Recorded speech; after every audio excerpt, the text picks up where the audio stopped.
Hi, everybody, and welcome to the YourLIVINGBrand.live show. It's August 8th, 2018, and we're glad to have you here. My name is Ben Baker, and my company is Your Brand Marketing. Now, 9 to 5, Monday to Friday, what do? We tell the story of your brand. We consult, we do workshops and keynotes on brand, message, market, vision, and value. We want people to understand who you are, what you do, why you do it, and more importantly, why they should care. Because when they care, you stop being a commodity and you start being a trusted partner. You stop being one of many and you start being one of one. And that's what this show is all about.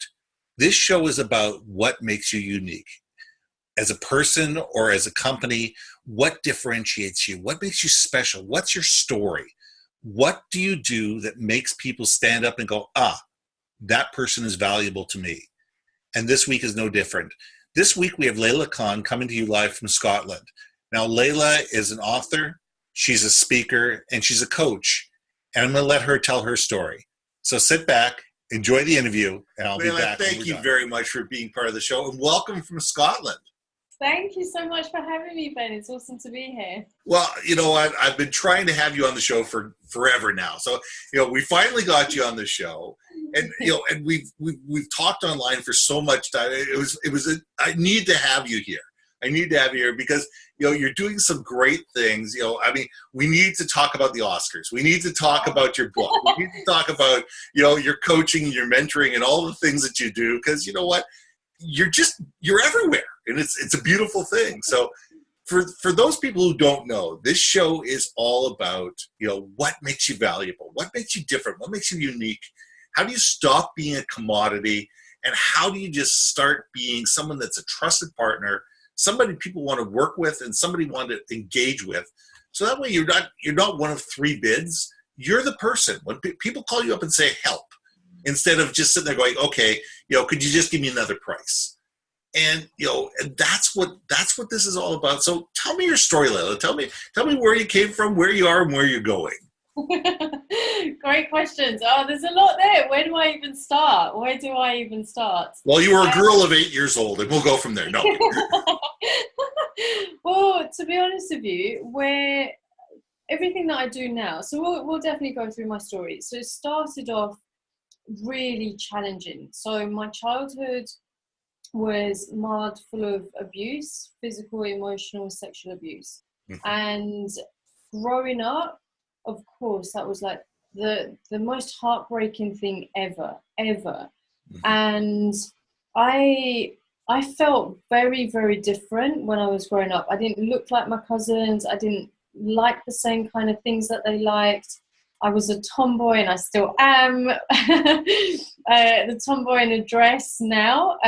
But growing up, it was really, really, really, really hard for me to find my feet, and also to find who I was, because I didn't fit into the cultural paradigm that I was born into. I didn't fit into the religious interpretations that I was born into. I didn't fit into the societal ideas and even the gender ideas of what a young Asian Muslim British girl should do and can't do, and so growing up, like, I was always really deep and meaningful. I was always asking questions that were very in-depth, because I needed to understand who I was. But the challenge was that, you could say in a lot of ways that I was, the true essence of who I am was being beaten out of me. The light was being beaten out of me. And it was incredibly difficult.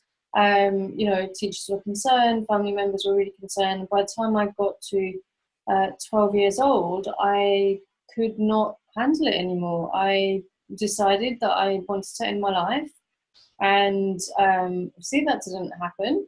And it was that was my awakening. Mm-hmm. And it's incredible, because the more interviews that I've done where I've shared my kind of path to being here, I've realized that at 12 years old, I had my awakening. I had that brightest aha moment where I remember saying to God, well, okay, so I'm still alive. What am I alive for? What is my purpose? Like, why am I here? And I made a decision that I wanted to feel alive. If I'm going to be alive, I want to feel alive, because all around me, I saw people that were not happy. I saw people that were living in fear and projecting that fear onto me. I was surrounded by that, and I was surrounded by so many conflicting, confusing ideas about how to be yourself. And it was this idea of, okay, you're a girl, and so you have to dress a certain way, you have to act a certain way, you can't go and play football, you can't fly a kite, you can't ride a bike. This is what I grew up hearing. And for my tomboy mind, I was like, well, that's what you wanted to do. That's exactly what I wanted to do. I wanted to play football, I wanted to fly kites, I wanted to ride bikes, and I wanted to just run around and have fun and, and you know, just enjoy life. And so when that happened at 12 years old, amazingly things started to shift for me externally, so outside of my home environment. And I decided, right, this is it, I'm going to focus on my education, I'm going to try my best. The sense of inadequacy, there was always a sense of feeling inadequate. Because when so many people are children, they, you know, and their parents have expectations, high expectations, and expectations which aren't necessarily their own, but they're from culture and society and gender ideas. It's really, really difficult to kind of match those ideals. And so for such a long time, there was always a sense of inadequacy, that I'm not good enough if I don't do this right. I'm not good enough if I do this perfectly. And trust me, it was such a conflicting time, such a confusing time, because I had mixed messages about what love looked like. I had mixed messages about what affection looked like. And all I wanted to do, all I could do, was literally just hold myself like this and protect myself. Well, it's got to be extremely confusing. Oh, so confusing, frustrating, and scary. And absolutely. Scary. Because my body language was just like, no one come near me. I do not want you to come near me. To everybody. So that trust factor wasn't there at all. And so school was my outlet. I always loved education. I knew when I was 7 that I wanted to be a teacher, 7 or 8, maybe 6, 7 or 8. I wanted to be a teacher. And then I fell in love with French when I was 9. And so my focus, you know, school was my escape from home. I hated Fridays, and I would cry my eyes out before school, before the end of school on a Friday, because I knew how awful the weekend was going to be. And I'd come in on Monday morning, again crying my eyes out, because I spent the whole weekend crying, and I was so happy to be at school. But what this meant for me is that I really stayed focused on understanding myself, understanding how my mind works, understanding how I learn, because I didn't learn easily through logic. I was very, very intuitive. I was very, very creative. You know, I had these random ideas and these flashes of insights which would confuse my teachers, and they'd be like, okay, where's that come from? Okay, let's run with that idea. You know, let's just see what you can create. And, you know, and then so I really focused on school and education. And it hasn't been easy to be at this point now. But along the way, there have been so many other obstacles, forced engagement, you know, being disowned by my family for about 14 years, marrying outside of the culture, and, you know, and it being... Which is tough. That in its own has also challenges. Yeah, that in itself was, you know, it was a healthy relationship to begin with, and then afterwards it just shifted and changed as I became more and more ambitious, and as I healed so many aspects of myself, because I was going through counselling and I was working with different people to support me, and teachers, you know, across college and school and university were amazing.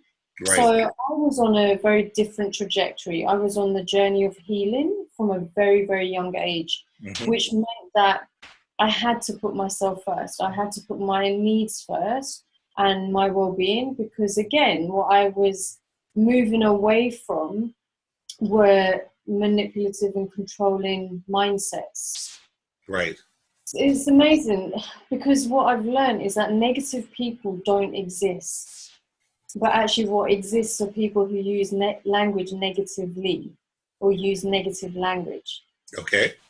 So my fascination with languages has just taken me deep into like into the dictionary, you could say, into definition, into clarity. What do certain words mean? What is the correct context to use them in? You know, and when we don't use language consciously, like what is the impact? So I've always asked these big questions. I'm not one to sit and watch soap operas and films. Like, I don't even know what the last film was that I watched because I'm so fascinated with the mind. I'm so fascinated by human behavior and what the impact is. So along the way, became a teacher, moved up super quickly, manifested some incredible things. So as assistant head teacher, I used to work at Harrods in London, worked in the city of London as well. And I always had this deep desire to be free, to be a free thinker, Right. to be able to wear what I want, say what I want, be as I want, because who I am is inherently a good person. Mm-hmm. So my decisions can be trusted. And I wanted to enjoy myself. Like I said, when I was 12, I made that decision. If I'm going to be alive, then I want to feel alive. You want to be alive. You want to live your life. Yeah, I don't want to just be here, you know? And yeah, it's led to some incredible things. It's led to some absolutely amazing things along the way. It really has. That's great. Yeah, you know, I mean, not to belittle anything that you've just said, but, you know, it's horrible. There's lots of people out there that have had horrible childhoods. Mm-hmm. And there's two different types of people: those who learn from it and overcome it, yeah, and those who spend the rest of their life wallowing in it. Yes. And it is amazing to me the people that can overcome this, that people can sit there and say, yes, I've had this horrible thing happen to me. Yes, I've had a bad childhood. Yes, I've had to overcome this. But look at the things that I'm able to do now that I've gotten beyond that. This is what I've learned. These are the things that I've accepted about myself, and these are the things I've accepted about others. And this is how I'm stronger because of it. And that's an amazing talent, you know, to be able to sit there and say, you know what, I'm not going to be defined about who I was. Who I was is part of who I am. But it's did I learn from it? What did I take away from it? What do I want to change about the world around me based on the experiences I've had? So that's a powerful life. And that's an amazing thing, because there's too many people that would just sit there and say, I had a horrible childhood, I'm going to have a horrible life. Yeah. You know, and the people that can change their life around and realize that because things are bad today doesn't mean they're always going to be bad. Yeah, those are the people that are going to move forward in life. Yeah, because it comes down to, for me, it's always been about the bigger picture. So I can slip very quickly into that vision. Like, I know exactly what the vision is and what I'm creating. Sure. And being a teacher, especially, I didn't want anybody else to go through what I had been through. Mm-hmm. To be a teacher had so many different, or becoming a teacher had so many different elements to it. And one of those things was that I don't want that child to be going through what they're going through. And if I can if I can impact them, exactly, with that empathy, if I can impact them just in one small way, just to say, it's going to be okay. Like, you have that courage within you. You can be brave. You can say no, or you can say yes. Like, to offer that choice, you know, to remind my students and now my mentees on, you know, what is possible and what you're capable of, because it can be so easy to slip into that victim mentality. Right. And to think, you know, you're the only one going through these hard times. And so, you know, so like you have to blame other people and do this, that, and the other. And it's not about that, actually, because it's easy. And I've definitely done that. We all have. We've all blamed other people. We really have. And it's like, my thing was, I grew up becoming so angry, so angry. And when the anger wasn't being shown physically to others, I was angry within myself. Right. So the core vibration that I really had to heal within myself was anger. Mm-hmm. And I had to do that, and I made a decision. I'm not going to blame anybody else for what's happened. Let me explore within myself what my life's purpose is, why I'm going through these certain things, you know, why I keep meeting these kinds of people, like what are the lessons?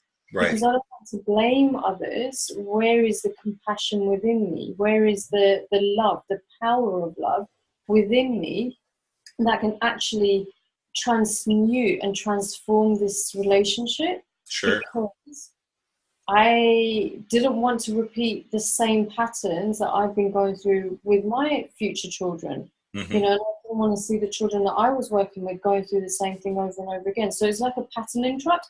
I mean, I actually feel like I'm a pattern interrupt. As in, like, you know what? It's a great way of looking at things, to sit there and say, you know what?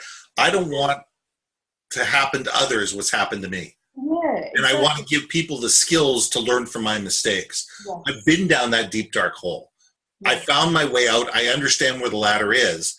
I don't want to let anybody else fall down that hole if I can help it. And I get that. That, for me, that is such a motivation. Every single day, Ben, every single day, my motivation is to ensure that the young girls who are not even born yet, but in 10 years' time, they're going to be looking for things like, you know, things that I'm doing.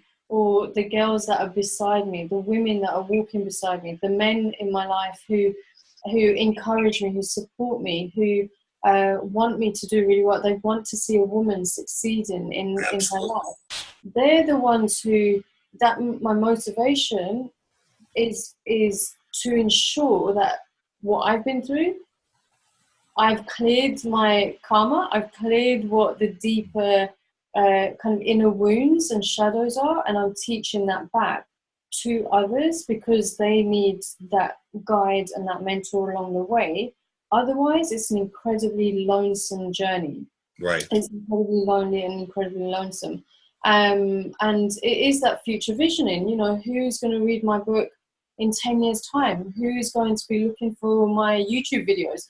Obviously, we don't know if any of this is going to exist in 10 years' time, but the fact that I look ahead keeps me going, because otherwise it would be so easy to say, you know what, no, I can't do this. I'm just going to go back and teach and you know, and that's all I'm going to do. But there's more.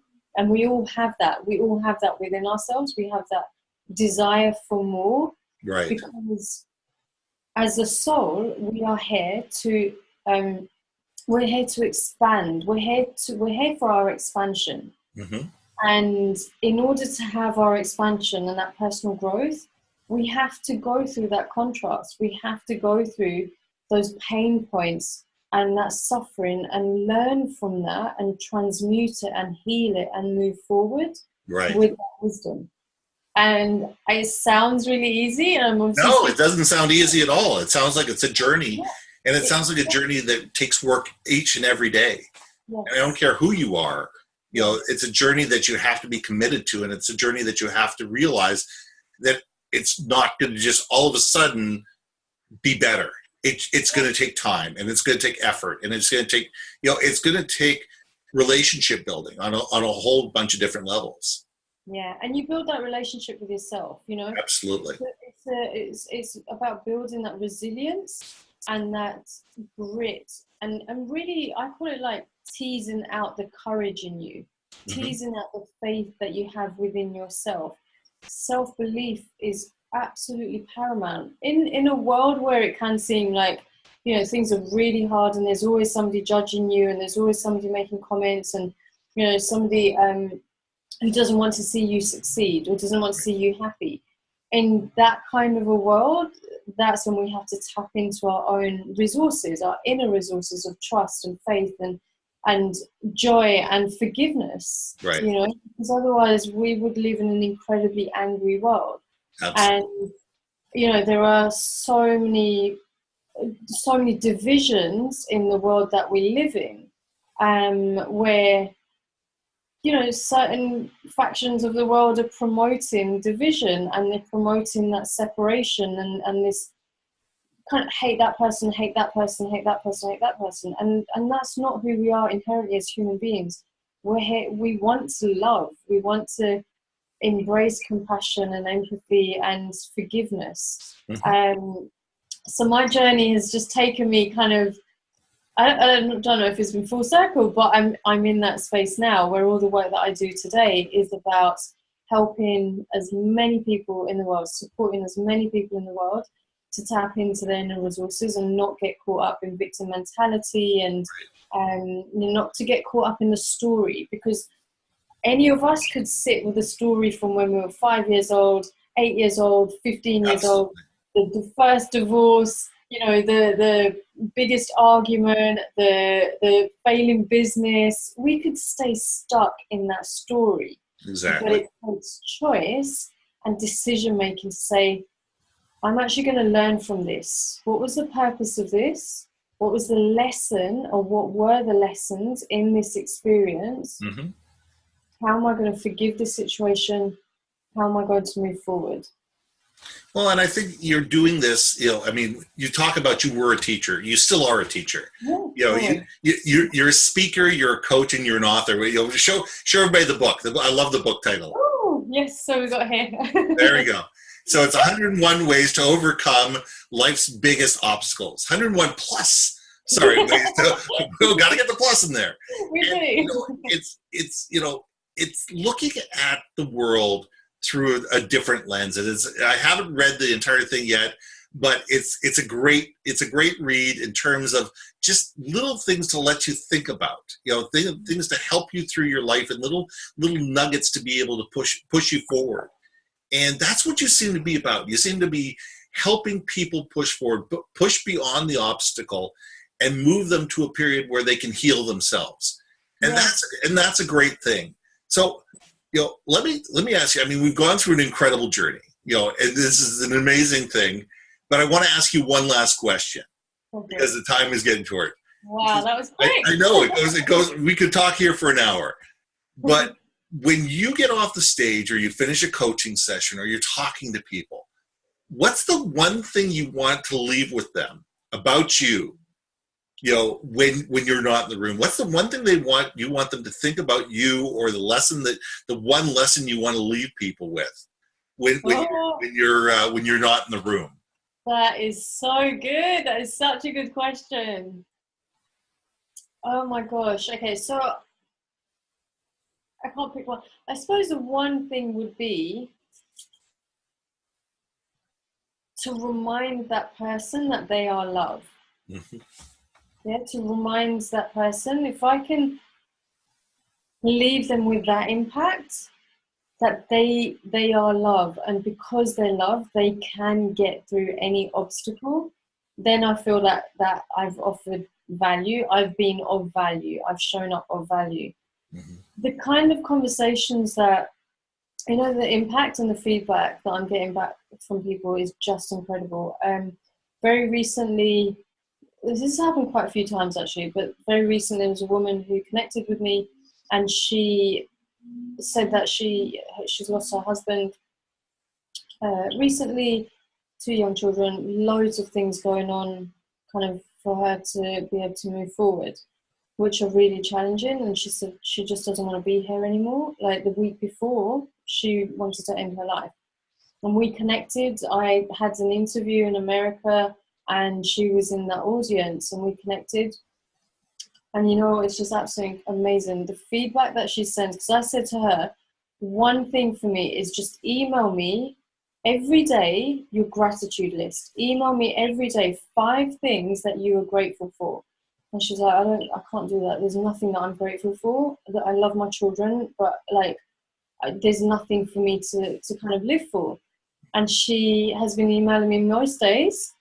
And the messages are just, Leila, thank you so much. I have something to live for now. Now I'm starting to see my blessings. I'm starting to see what I'm grateful for in my life and what I do have. And it's not easy, but she said herself, you're here in my life, and that is really helping me through. And that's huge support. I mean, everybody needs a shoulder to lean on. Everybody needs a little, help and a little hand up every once in a while.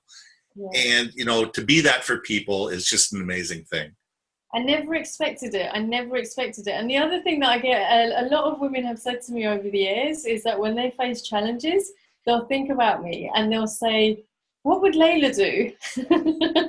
What would Leila do? Leila would give me a good swift kick every once in a while. Yeah, exactly. It's like, get on and do it. Sort it out, you know. On that note, thank you very much for being part of the show. Hang on a minute. Hang out in the green room. I'm going to be right back. I'm just going to say goodbye to everybody, and I'll be right with you. Thank you. It was great having Leila on the show. So thank you very much for being part of the show. My name is Ben Baker, and I want to be the storyteller of your brand. 9 to 5, Monday to Friday, we consult. We do workshops and keynotes on brand message, market vision, and value. It's about finding out what makes you unique in telling that story to the world. But every Wednesday at 10 o'clock on the West Coast, this is the YourLivingBrand.live show. We'll look forward to seeing you next time. Thanks.